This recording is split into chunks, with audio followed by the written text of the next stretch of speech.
Copper cable is the most commonly used connection media in local area networks. It provides high bandwidth at a low price and is easy to install. The vast majority of networks utilize unshielded twisted pair, or UTP. UTP is a cable that has 8 wires inside. The wires are twisted into pairs, leaving you with 4 groups of distinctly colored wires. Since these cables are unshielded, they rely on the twisting effect for protection. Twisted pair cable is usually carry both voice and network traffic. The wires inside of the cables are twisted at varying rates to prevent crosstalk, or the electrical interference produced by adjacent wires. When an electrical current is sent across a wire, it produces a magnetic field.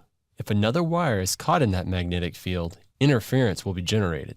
By twisting pairs of wires together, the magnetic fields are canceled out. This is not to be confused with STP, or shielded twisted pair.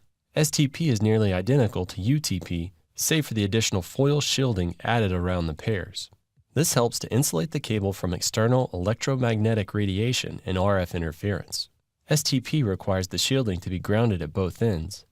Otherwise, the shielding can act as an antenna, possibly creating even more interference than would have been experienced otherwise.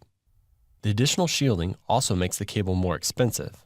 STP is used in noisy environments or spaces where heavy machinery or other equipment produces exceptional amounts of interference. UTP and STP generally come in 3 flavors: riser, plenum, or outdoor. Riser is your everyday cable. It is used for standard patch cables as well as within cabinets and racks.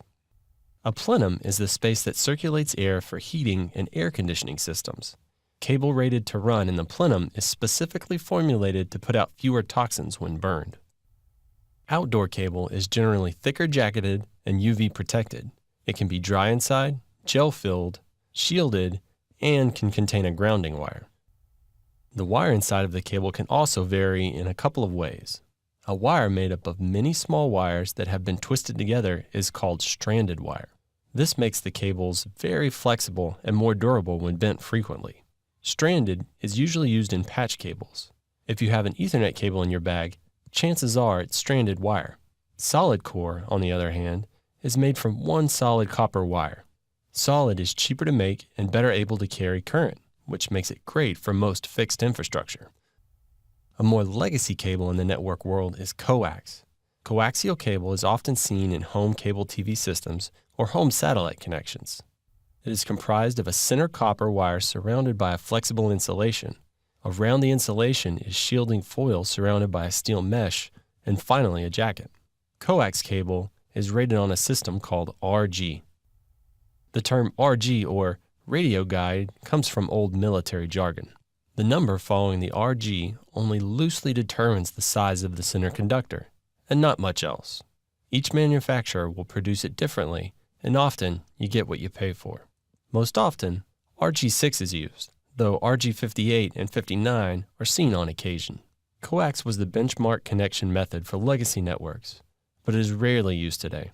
In modern applications, coax is used as waveguide to connect radios to antennas, to connect cable modems, or to terminate digital service 3 connections, which provide speeds up to 45 megabits.